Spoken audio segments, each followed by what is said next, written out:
apabila kita banding isbat pada serupa, begitu juga bila kita nafi pun dia kena nafi pada wajah sabah dia.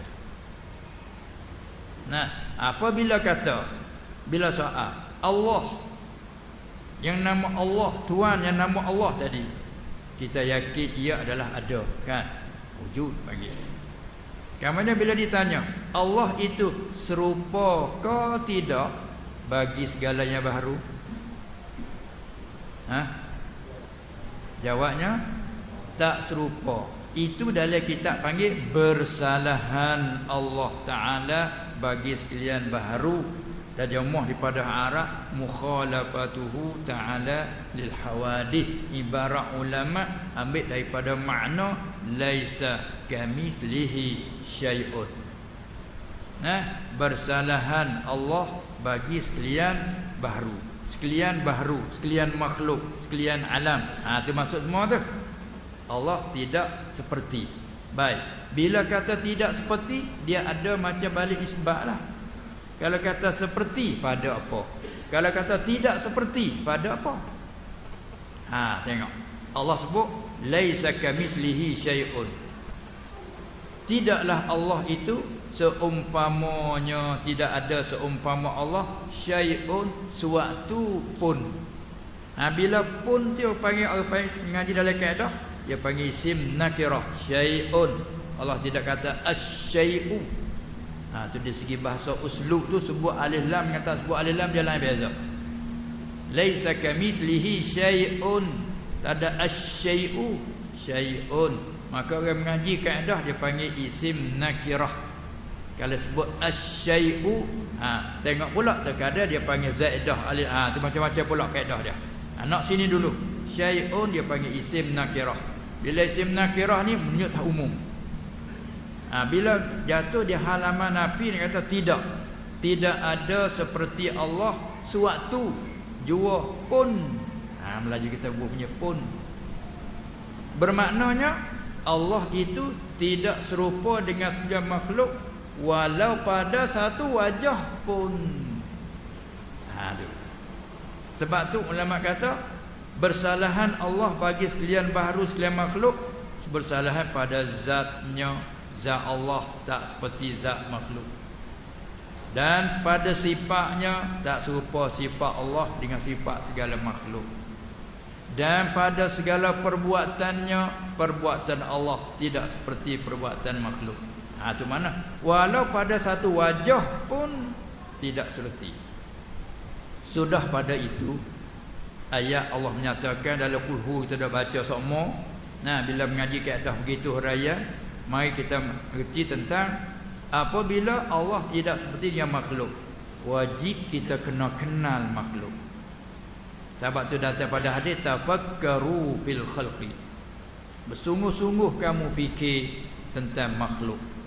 Khalqi dengan mana makhluk. Wala tafakkaru fil khaliqi.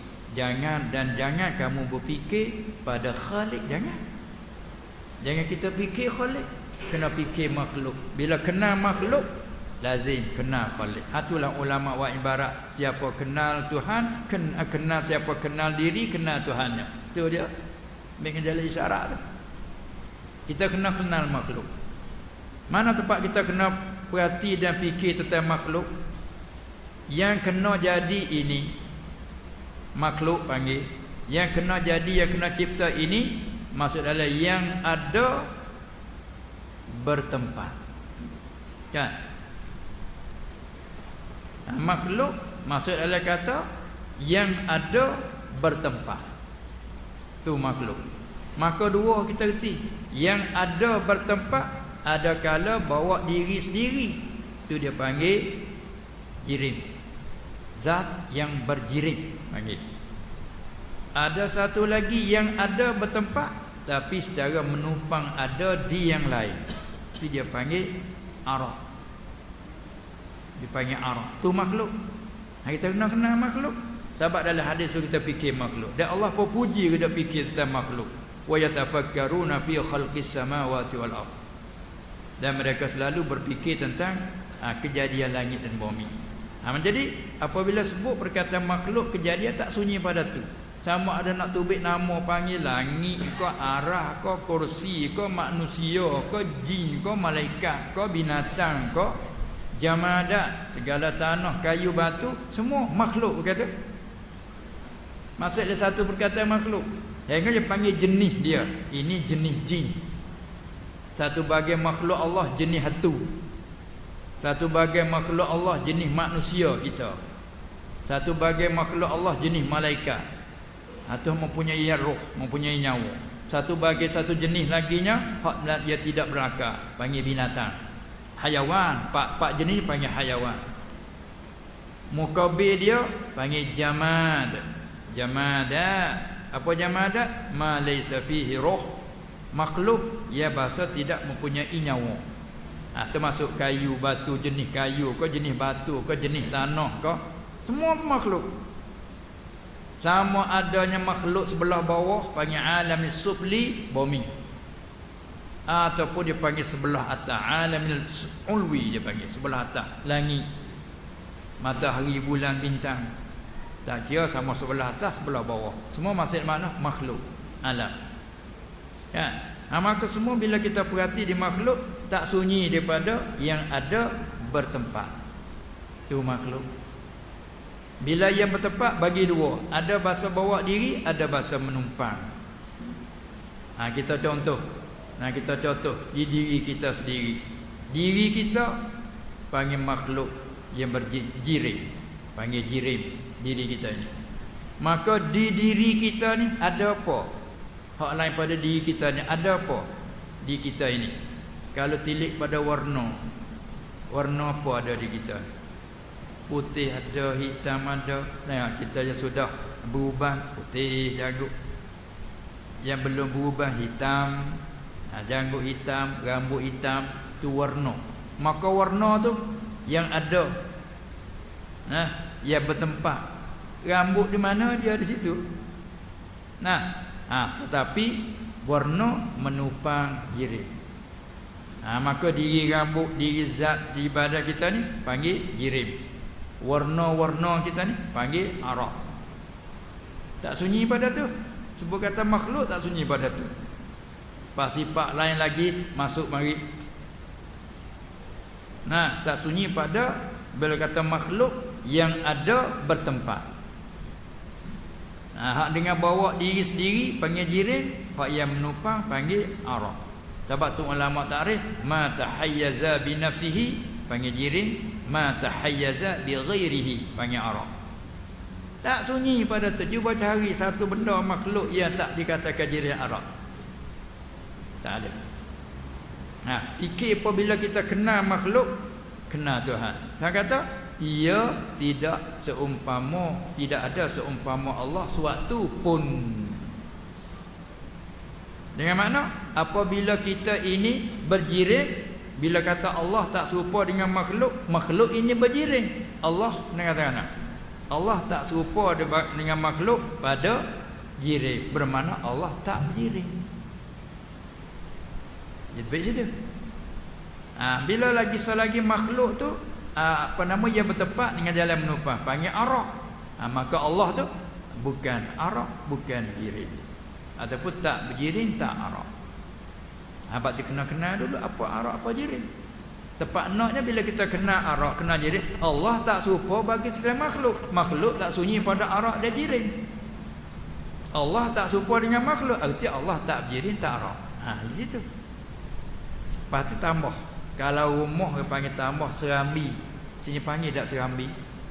Masalah kita buat dulu rumah ibu, panggil rumah ibu kan. Panggil rumah ibu, kembali kita buka lagi. Buka lagi kiri, kanan, belakang, depan ke. Ada bahagian depan panggil serambi. Orang petani panggil. Sama nah? Serambi. Maka bila nak buka serambi dia ikut ibu tu. Macam mana? Apabila makhluk ni tak sunyi daripada jirim dan arak, terbitlah dia panggil lawazin dia. Bila berjirim, lawazin dia bertempat. Bila jirim, lazim dia bertempat. Bertempat, berjihad. Bila satu, tu bertempat. Bila berbilang, berjihad. Yang ni jihad atas pada yang ni jihad bawah pada yang ni. Dia panggil bertempat berjihad lazim bagi jirim dan arab. Apabila kita kata Allah itu tak seperti segala yang baharu, tak seperti segala makhluk, bermakna Allah tak jirim tak arab. Bila tak jirim tak arab, tak bertempat tak jihad. Dia dah tarik gitu. Nampak tu kena faham satu-satu. Ni kita tak faham satu-satu. Iktikad Tuhan ada, kan nak kita tepat. Pasal kita tak faham lagi. Apalagi dibuat keliru. Dah dibuat keliru. Sehingga dikata dengan bentuk tak makbul, tak terima yang ada tak tepat. Ni buat kata tu. Ini tepat keliru ni. Nah, walah kita kena yang maujud, perkataan maujud arti yang ada. Yang ada tu umum. Kalau yang mengaji apakah beza antara maujud dengan makhluk? Cuba jawab. Apakah farak antara maujud dan makhluk? Kita terjemah maujud arti yang ada. Terjemahnya maujud arti yang ada. Dia pengen cakap, orang mengaji kalimah kata bercakap isim maf'ul, makna isim fa'il. Sebab tak terjemah yang diadakan, maujud yang ada. Makhluk yang kena jadi. Bila soal, apakah farak antara maujud dan makhluk? Apakah farak antara yang ada dan yang kena jadi? Kita nak jawab macam mana? Tolong jawablah. Dah itu kan? Tolong jawablah. Ini buat upah soal supaya nak tahqiq. Nabi SAW dia nak royak satu-satu. Dia tahu dah, sahabat dia tak tahu, kadang-kadang dia tanya, tahukah ada? Atadri, atadru? Ada dia tanya. Adakah tahu kamu? Sahabat mengaku Allah wa rasuluhu a'lam. Allah dan Rasulullah tahu. Dia ceritakan. Dia nak cerita tapi dia buat soal dulu. Sebab apa? Supaya litawaqqa' dia panggil. Litahaqquqil wuqu' ataupun dia panggil kata awqa'un naf, supaya lebih menyekik. Nah, baik. Apakah farak ataupun beza antara perkataan maujud artinya yang ada dan perkataan makhluk artinya yang kena jadi ataupun yang kena cipta ataupun ciptaan? Apakah farak? Jawabnya umum khusus mutlak namanya. Dalam istilah pengajian dia panggil umum khusus mutlak. Apa umum khusus mutlak? Perkataan maujud yang umum, perkataan makhluk khusus. Bila umum khusus mutlak, boleh kita buat kaedah tiap-tiap makhluk ialah maujud. Tiap-tiap makhluk ialah maujud. Tiap-tiap yang kena jadi, yang ada dengan jalan kena jadi, semua tu panggil maujud.